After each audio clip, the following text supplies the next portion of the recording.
Good morning. It's a Friday, August 27th. Coming to you live from Seoul, I'm Kim Dami, filling in for Kim Mo-kyun. Before we get started, these are the stories we're following at the top of the hour. Suspected suicide bombers have struck the Kabul airport, killing dozens of people, including American troops and Afghan civilians. While ISIS-K claims responsibility for the attack, President Biden said the U.S. will not forgive or forget. The Afghan evacuees that landed in South Korea yesterday are now on their way to a state-run facility in Jincheon County. They'll stay there for 6 to 8 weeks, including a 2-week self-quarantine. South Korea reported 1,841 COVID-19 cases on Friday, down on the day before. But an increase in the number of deaths and hospitalizations is a worrying trend.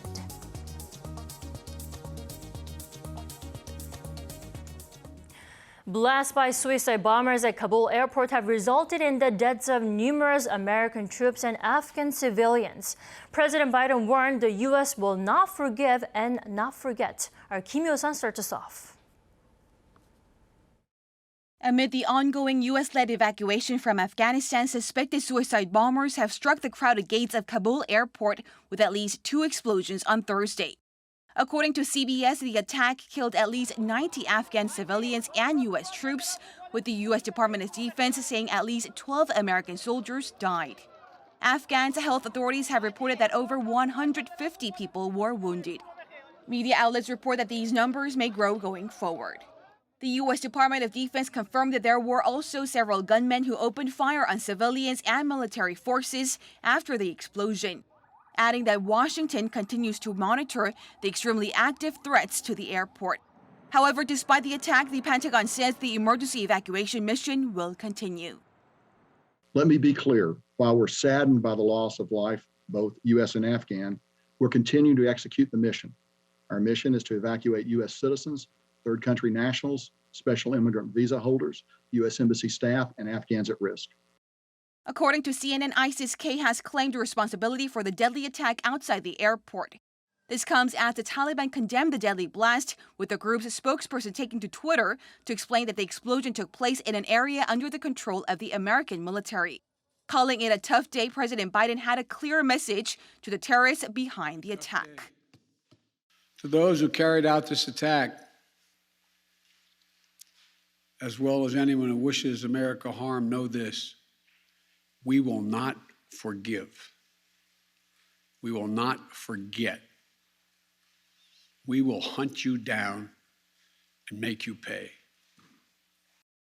Addressing the nation on Thursday, Biden, who had numerously pointed to the possibility of such attacks unfolding, also highlighted that Washington's mission will be completed without it being deterred by other forces. World leaders also condemned the attack, with a spokesperson to the UN Secretary General explaining that the UN chief is closely monitoring the situation. NATO and European leaders have also strongly condemned the bombings, calling them a, quote, horrific terrorist attack that has targeted desperate Afghans trying to leave the country and the alliance's efforts to help their evacuation. Kim Yo-sun, Arirang News. Hundreds of Afghan evacuees arrived in South Korea on Thursday, and the 13 remaining are due to arrive later this afternoon, and the Korean staff on a separate aircraft a little later than that. Our Yoon Jang-min reports. 378 Afghans who have worked with the Korean government as well as their families landed safely in South Korea on Thursday on board a Korean military plane from a stopover in Islamabad. These people have worked with South Korea for years in Afghanistan at the embassy, hospitals, and vocational training centers. They sought help due to concerns about possible retaliation by the Taliban. The plane was originally expected to arrive in the morning but was delayed due to a stricter screening process. We are aware that our people have a lot of concerns regarding issues of security and identifying the evacuees. So the government has made thorough security checks to ensure that there's not the slightest concern. That's why it took longer. A total of 391 Afghans are set to be brought to Korea, and the remaining 13 left Islamabad on Thursday. They will arrive in South Korea on Friday afternoon on board another military plane, as the Korean government has sent 3 planes for the evacuation. Korean officials, including Prime Minister Kim Boo-kyum, said nearly half of the 391 Afghans are children. According to Defense Ministry official Kim Man-gi, among the evacuees are some 100 infants and around 80 children aged between 6 and 10. They also include babies who were born this month. The sources say they are reportedly in good condition. Having said that, officials dismissed the possibility of any of the evacuees having ties to the Taliban, adding that they have gone through a strict screening process. Yoon Jung-min, Arirang News, Incheon. Now, these Afghan evacuees that arrived in South Korea will be housed at a state-run facility in Jincheon County, about 90 kilometers southeast of Seoul. They're currently on their way to Jincheon and will arrive at the housing facility soon. The evacuees will stay at the facility for 8 to 6 weeks, and during that period, they'll be under self-quarantine for 2 weeks. Although they have been tested for COVID-19, they'll have 2 additional tests before they are let out of quarantine. Japan has sent 3 self-defense forces aircraft to Islamabad and neighboring Pakistan this week to evacuate its nationals, and local staff only failed to do so.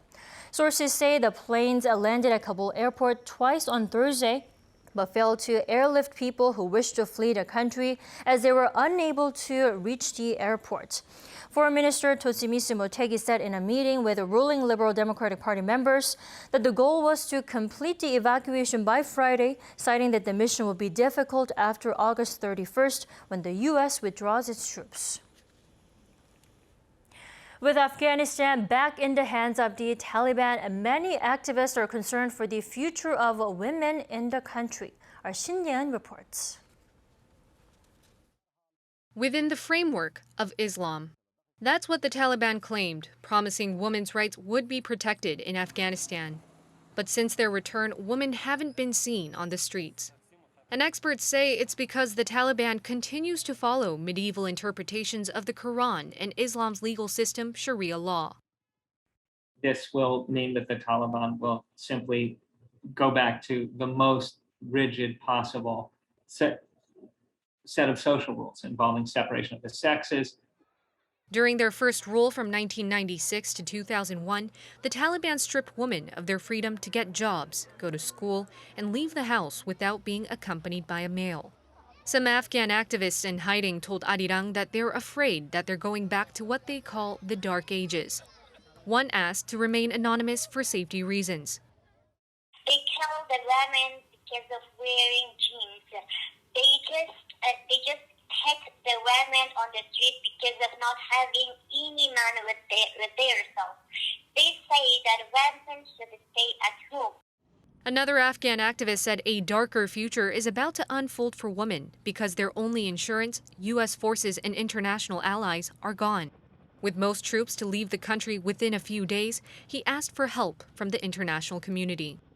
We want international community's pressure on Taliban to not violate human rights, not violate the freedom of expression. In response to their cry for help, experts around the world pitched different suggestions. One born in Afghanistan and having participated in many development projects said the Taliban cannot rule in the same way as they did in the 1990s because the world has changed since then.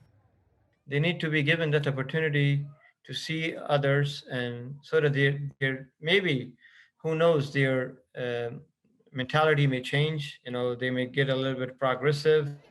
One South Korean expert said countries should give out aid, but under one critical condition. If you guarantee women's rights, if you guarantee women's education, then we will give you this aid or humanitarian development aid. Afghan women do not want to relapse to an era of oppression. They're asking the world for help. Friends like South Korea, the United States, and other allies of Afghanistan do not leave us alone, because we worked with them, we supported them, and we wanted to be an active part of the international community. Shin, Arirang News. We now turn to the COVID-19 situation. South Korea's overall new caseload has been dipping, but it's still too early to call it a downward trend. And with cases still in 4 digits, the number of deaths and critically ill patients are growing. For more on this, we have our Kim Do-yeon at the News Center. So, Do-yeon, what's the number today? Tami, South Korea reported 1,841 new cases of COVID-19 on Friday, of which all but 30 were locally transmitted. Now, it is a dip, but a small one compared to yesterday's number and the one from last Friday, despite the fact that it's been 5 days since the heightened restrictions began here. However, Prime Minister Kim Boo-kyum says the restrictions are crucial. There have been some concerns and criticism saying that the government's virus prevention measures have no effect anymore. However, considering that other countries with higher vaccination rates are seeing a surge in the COVID-19 patients due to the Delta variant, the measures right now that everyone in the country is following definitely have an impact.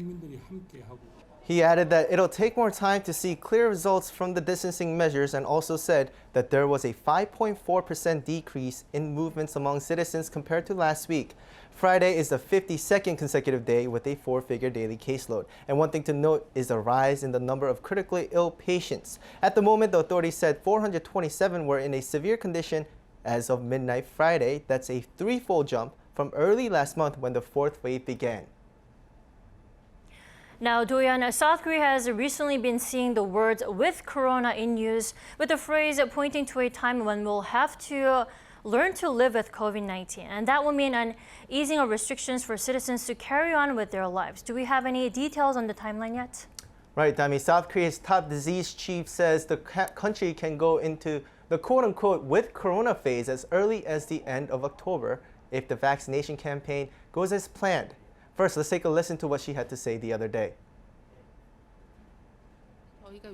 As of now, for changes or adjustments in virus prevention strategies known as with corona to be possible, the vaccination rate has to be at least 70%, or for more, I think 90% for elders and 80% for adults needs to be inoculated. The health authorities at the moment are aiming for the end of October to reach those numbers, but she also said that other requirements will need to be met.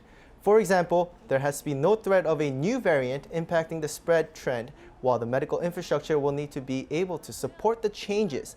As for a background, with corona is a term coined for a community that will focus on critically ill patients from COVID-19 rather than trying to stop the spread of infections. Commissioner Jeong added that even if the country is to implement such a change of stance in virus prevention measures, many basic social distancing rules will be around, including mask wearing, which would be one of the last rules to be lifted. South Korea plans to lift entry restrictions for arrivals from the EU and Schengen Area countries starting from September.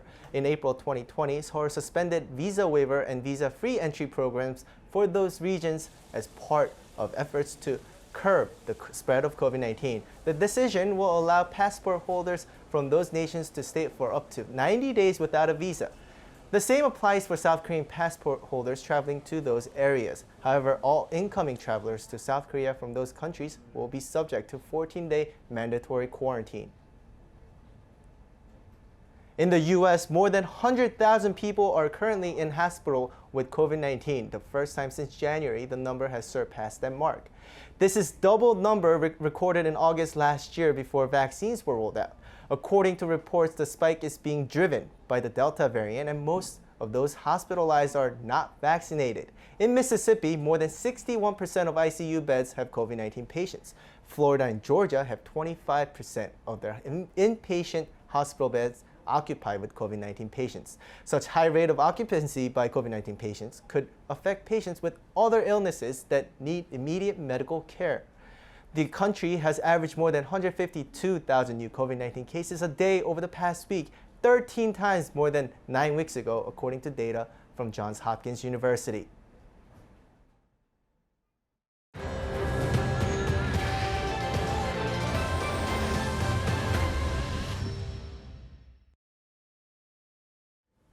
A senior U.S. military official says that there are enough defense capabilities, including missile interceptors, to counter any threat from North Korea to the U.S. homeland. At a webinar hosted by Washington-based Huston Institute think tank on Thursday, Commander of U.S. Strategic Command Admiral Charles Richard also emphasized the importance of early warning systems, adding he's confident the U.S. has paced the threats, at least for now. Regarding the ongoing U.S. comprehensive assessment of nuclear capabilities and strategy, its nuclear posture review, the commander said the U.S. is in close consultations with its Asian allies, South Korea and Japan. South Korean tech giant Samsung Electronics expanded its stake in the global NAND flash market, maintaining the world's top position. Our Jeong has the details. Samsung Electronics expanded its presence in the global NAND flash market in the second quarter of this year, continuing to hold the biggest market share. In a report released by market tracker TrendForce, the South Korean tech giant had 34% of market share in terms of sales in the April to June period, up 0.5% on quarter. Also, it logged second quarter sales of around $5.59 billion, up 12.5% from the previous quarter. Samsung's growth outperformed the industry average of 10.8% during the second quarter. NAND flash memory chips are primarily used to store data in devices, including smartphones, cameras, and data center servers. The report said the growth in sales was mainly driven by strong chip demand and price hikes. Strong demand for computers and storage devices like solid-state drives led to an increase of some 8% in shipments for NAND flash chips and a roughly 5% rise in prices compared to a quarter earlier.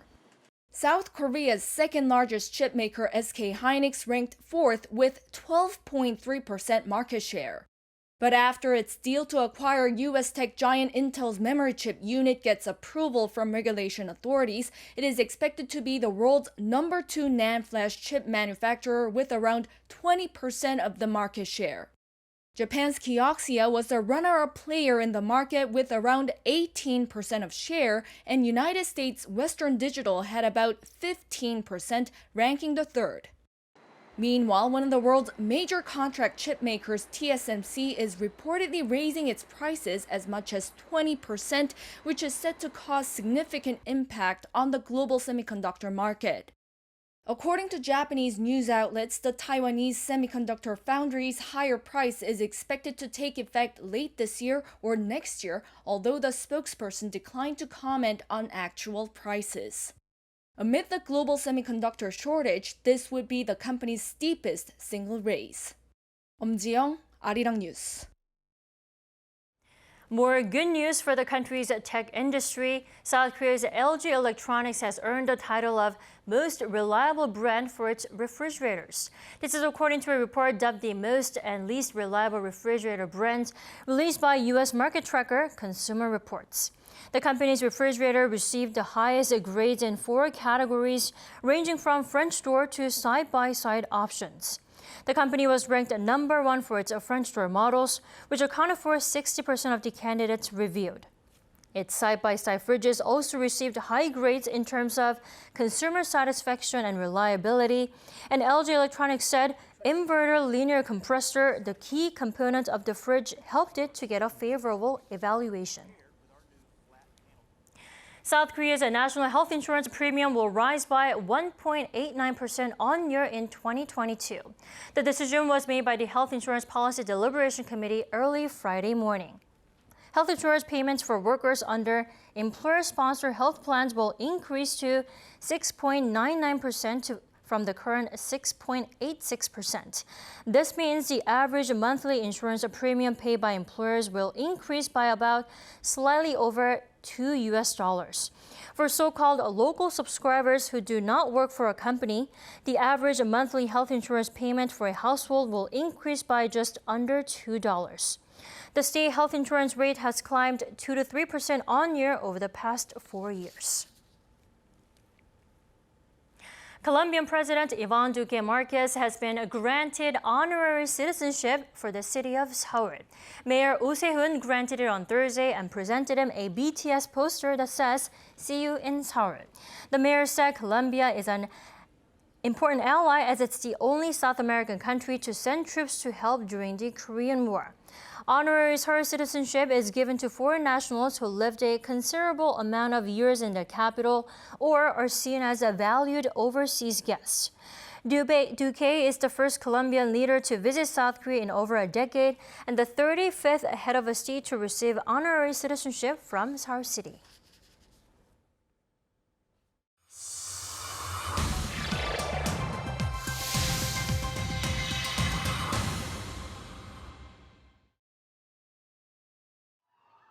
Let's take a look at what's going on in the world now. We start things off in Greece, where workers at public hospitals held a 5-hour work stoppage on Thursday to protest against the government's decision to make vaccination against COVID-19 mandatory for all healthcare workers in both the public and private sector. With the measure going into effect on September 1st, around 300 hospital workers rallied outside the health ministry in Athens. The latest vaccine mandate for the health workers mean those working in the public and private healthcare sector, as well as those working in care homes who haven't received at least one dose by the deadline, will be suspended from work. The measures also apply for those that don't have a certificate of recent recovery. The Public Hospital Workers Union argued that while it does support the vaccination, it opposes making it mandatory. I'm here today because I want to support the constitutional right of every Greek citizen to say yes or no to vaccination. I personally am vaccinated, but I believe it is my colleagues' right to not get vaccinated if they don't want to. While vaccination is not mandatory except for those in the healthcare sector, the government earlier this week announced new testing requirements and restrictions on access to various venues for those who are unvaccinated. Over in Venezuela, at least 20 people have died in the western state of Merida after intense rains slammed the area, causing massive mudslides and rivers to overflow. According to its state governor on Thursday, more than 1,200 houses have been destroyed and 17 people remain missing as rescue workers continue to search the wreckage. Images shared on social media show cars being swept down streets, buildings filled with mud, and mudslides leaving boulders strewn across roads. Officials say over 54,000 people in 87 municipalities have been affected, with 9 states under a state of emergency. And we finish off in the Crimean Peninsula, where thousands of jellyfish have flooded the northern shores at the peak of the tourism season.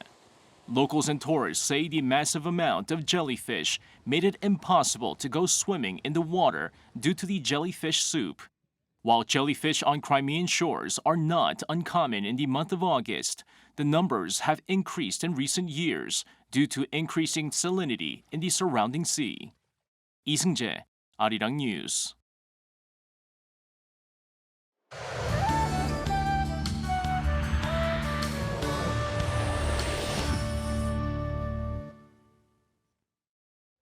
Good morning. It's a rainy start to the day for most west regions, that's including here in Seoul. While it's raining heavily in parts of Jeollado provinces with heavy rain alerts issued there. And it's going to rain nationwide eventually today, but southern regions will see the heaviest showers again.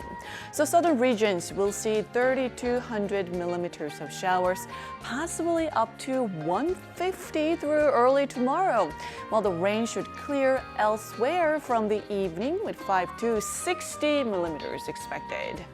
Temperature-wise, the highs in central regions will be similar to the morning temperatures. So Seoul and Jincheon will only go up to 24 degrees Celsius this afternoon.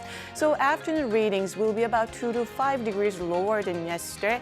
But it's going to be still hot in south over in Daegu, topping out at 30 degrees and Jeju at 32 degrees Celsius, which is under a heat wave advisory.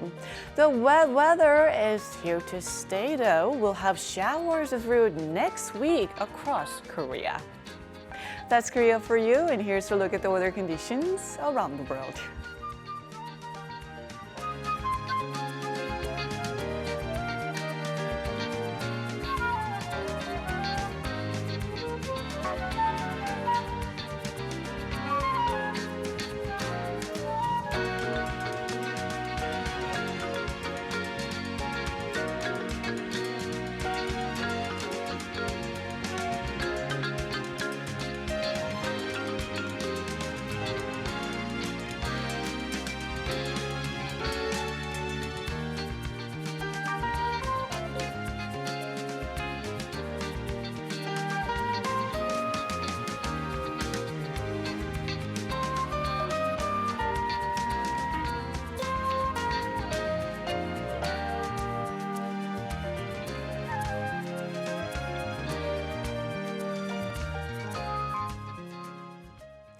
That'll do it for us at this hour. Arirang News will be back at noon Korea time. Thank you for watching.